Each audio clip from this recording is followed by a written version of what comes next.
बंटवारे के दौरान मुफ्ती आजम हिंद को हिंदू परिवारों ने मोहल्ला छोड़ने से रोक दिया था।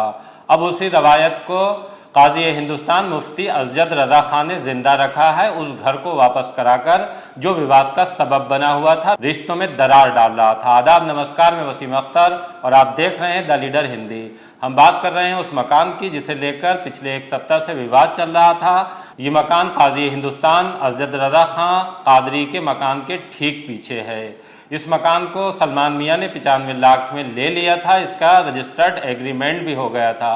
उसके बाद कुछ लोग विरोध में आए। पहले हम इस मकान की बात करते हैं। ये मकान दो भाइयों का साझा है। एक भाई से सलमान मियां ने 95 लाख में सौदा कर लिया था। उसका रजिस्टर्ड एग्रीमेंट भी करा लिया गया था। जब एग्रीमेंट की भनक लोगों को लगी तो उसके बाद जो दूसरे भाई थे उनसे संपर्क किया गया और मोहल्ले के कुछ लोग इसके विरोध में आ गए। मोहल्ले में ही अपने घरों के बाहर हिंदू परिवारों की तरफ से ये चस्पा कर दिया गया कि अगर मकान वापस नहीं हुआ तो यहाँ से पलायन कर जाएंगे। द लीडर ने इस मामले की तह तक जाने के लिए मौके पर जाकर जब पड़ताल की तो बहुत सी चीजें साफ हो गई थी। हमने जिनका मकान था उन दोनों भाइयों के लड़कों से बात की, तब उन्होंने ये साफ किया। जिन्होंने सलमान मियां को मकान बेचा था उनका ये कहना था कि वो लंबे वक्त से अपने मकान बेचना चाहते थे, क्योंकि ये मकान छोड़ने के बाद एक बड़ी कॉलोनी में शिफ्ट हो गए हैं। उन्होंने ये भी साफ कर दिया था कि जब वो बेचना चाहते थे तो कोई मकान लेना नहीं चाहता था और जो लेना चाहता था उसका भाव कौड़ियों में लगा रहा था, बहुत कम पैसे दे रहा था, इस वजह से हमने नहीं बेचा। बाद में जब सलमान मियां ने इस मकान को खरीदने की बात की तो उनसे 95 लाख में सौदा तय हो गया।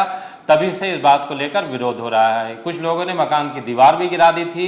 ये दीवार एग्रीमेंट से पहले बनी थी। आखिरकार जब विवाद बढ़ा और इस मामले को लेकर जो रिश्ते थे वो दांव पर लगने लगे, तब काजी हिंदुस्तान मुफ्ती अजद रजा खान कादरी बीच में आए और उन्होंने रिश्ते बचाने के लिए सलमान मियां को ये हुक्म दिया कि वो मकान का एग्रीमेंट निरस्त करा दे। उनके हुक्म की तामील करते हुए सलमान मियां ने ये रजिस्टर्ड एग्रीमेंट निरस्त करा दिया है, ये कहते हुए कि हमारे लिए घर से कहीं ज्यादा रिश्ते अजीज हैं। वो काफी लोगों की दरियाफ्त थी और वहाँ के जो मौजूद लोग हैं उस गली के 4, 5, 8 लोग जी काफी दरख्वास्त कर रहे थे लगातार, ग्रैंड मुफ्ती ऑफ इंडिया से भी और मुझसे भी साथ साथ।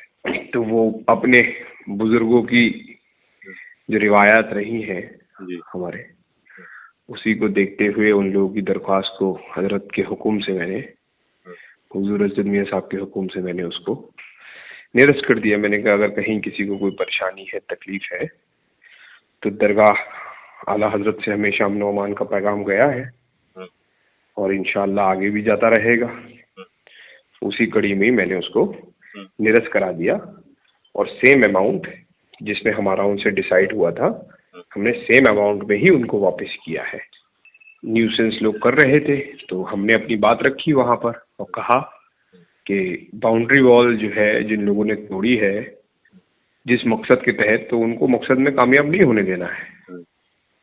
बाउंड्री वॉल बनवाई है, उन्होंने बाउंड्री वॉल बनवाई, हमारी बात मानी उन्होंने और बाउंड्री वॉल बनवाने के बाद हमने उनसे कहा कि ठीक है आप लोग ऐसा चाहते हैं तो हुजूर अज़द मियां साहब के हुक्म से जैसा हजरत ने हुक्म किया उसको देखते हुए अमन व अमान का पैगाम दिया गया बरेली से। और ये हिस्टोरिकल निर्णय है।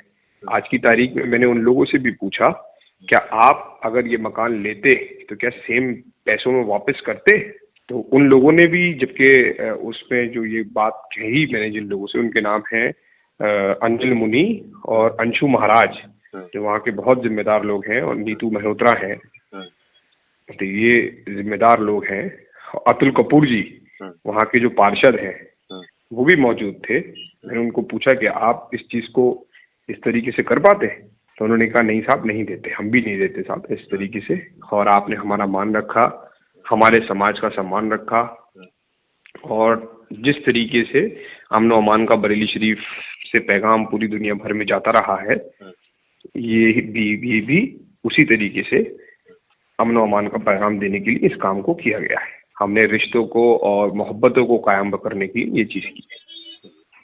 अब हम आपको बताते हैं कि मुफ्ती आजम हिंद को किस तरह से हिंदू परिवारों ने घर छोड़कर जाने से रोक लिया। बात तब की है जब हिंदुस्तान का बंटवारा हो रहा था और पाकिस्तान बन रहा था। तब उस वक्त के हालात को देखते हुए कुछ लोगों ने मुफ्ती आजम हिंद को सलाह दी थी कि वो मोहल्ला सौदागरान जहाँ की दरगाह आला हजरत स्थित है उसको छोड़कर कहीं सुरक्षित स्थान पर चले जाएं। जब वहाँ के हिंदू परिवारों को ये भनक लगी तो वो आगे आए और मुफ्ती आजम हिंद को ये यकीन दिलाया कि आप हमारे हैं और हमें छोड़कर यहाँ से कहीं नहीं जाएंगे।